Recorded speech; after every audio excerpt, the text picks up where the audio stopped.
Hello, everybody. This is Coach Mikey Studios, and I'm back. I started studying for the Server Plus, and I thought that this was a great book, um, a great teacher, and I've decided to make a lecture from this chapter, make some labs and some PBQs because I think it's so great. Anywho, let's take a look. The CompTIA Server Plus SK0 and this is going to be about server hardware. Okay, before I start, I'm going to credit Daniel Lachance. He is a teacher. He's on the platform Pluralsight. So if you want to check out his courses, he's an IT consultant. He's very experienced with servers. He knows what he's doing, and he is a great writer as well. So I credit Daniel to the content of these slides. Okay.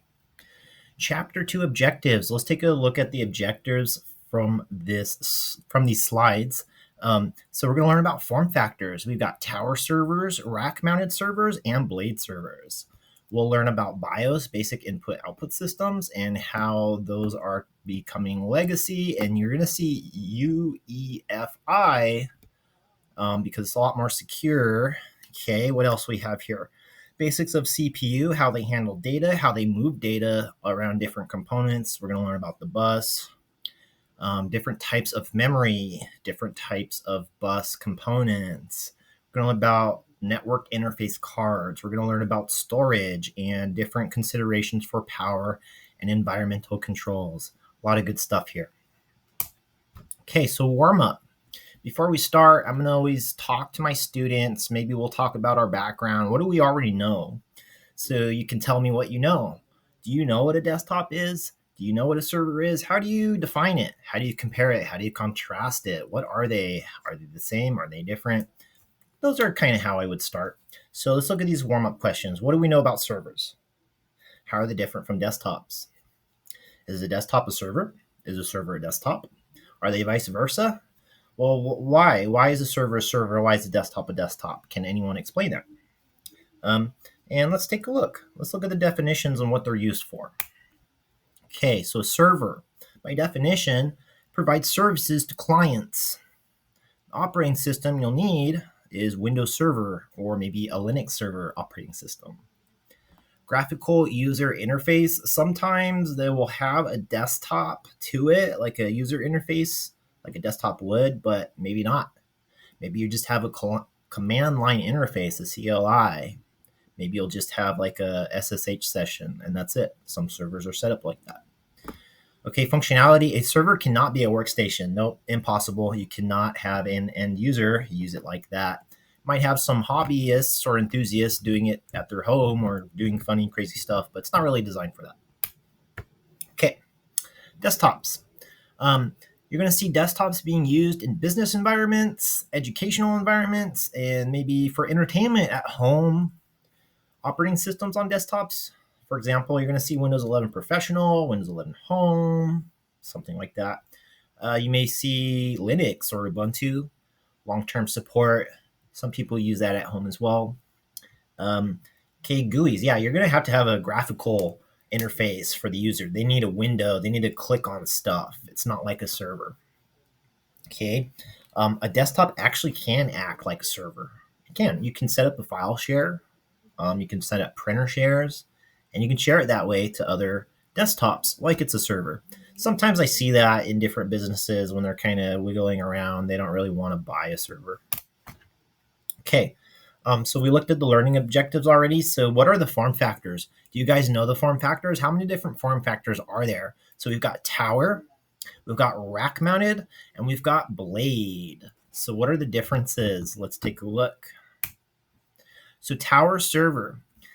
Okay, physical servers and their parts come in a variety of shapes and sizes or form factors. Not all components will fit into every server. For example, adapter cards that fit well within a server tower will not fit into a blade. And a tower server cannot be rack mounted into a server rack room. So you can't really do that. Data centers scale up while with racks, while smaller environments might have one or two towers and they scale out. A bit different.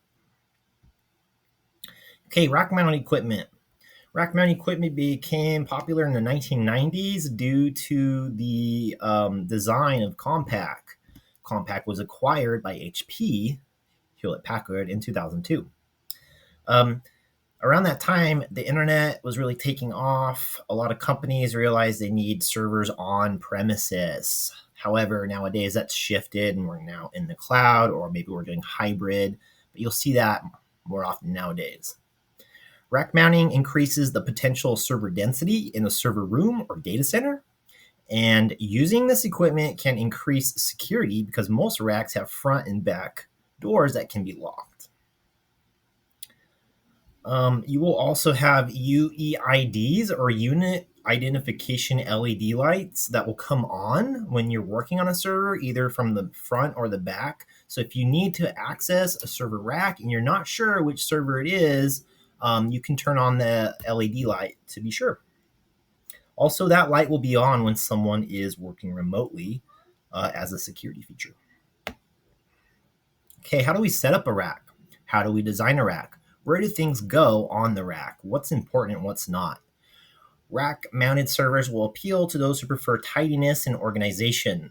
They are essentially thin computers that are 2 to 12 inches wide that are designed to be stacked vertically in a metal framework, or we call them a rack. Uses a minimum amount of space, and it's very dense. We will have servers that normally have dual power supplies, maybe more than one network card, and various redundancies. You'll also have access to KVM, a keyboard, video, mouse, console more easily. Full metal racks can be very, very heavy, so you want to be careful and mindful of the floor plan and how much weight you can actually put on the ground. Most racks are 19 inches wide.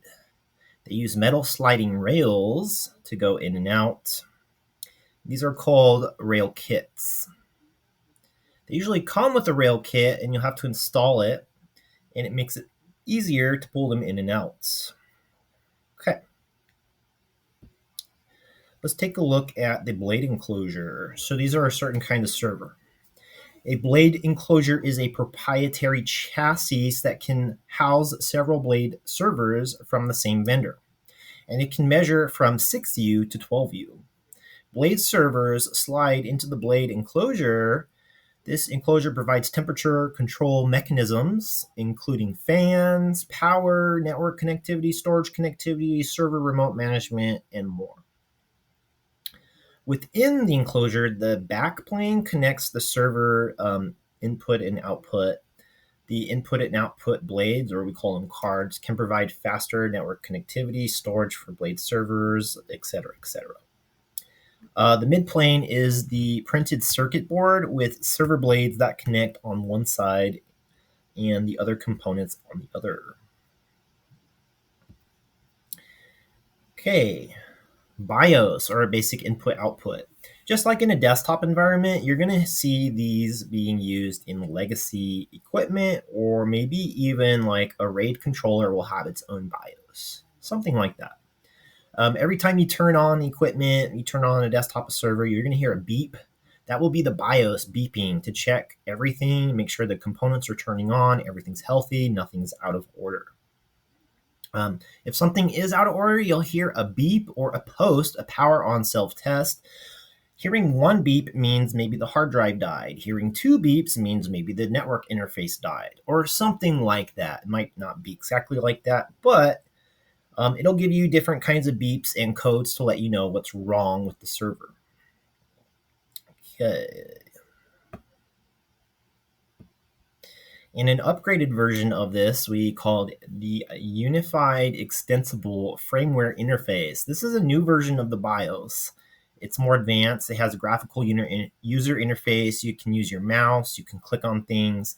And it's a lot more secure. We've got secure boot. We have ways to verify that the operating system has not been tampered with because it matches a certificate that the secure boot uses.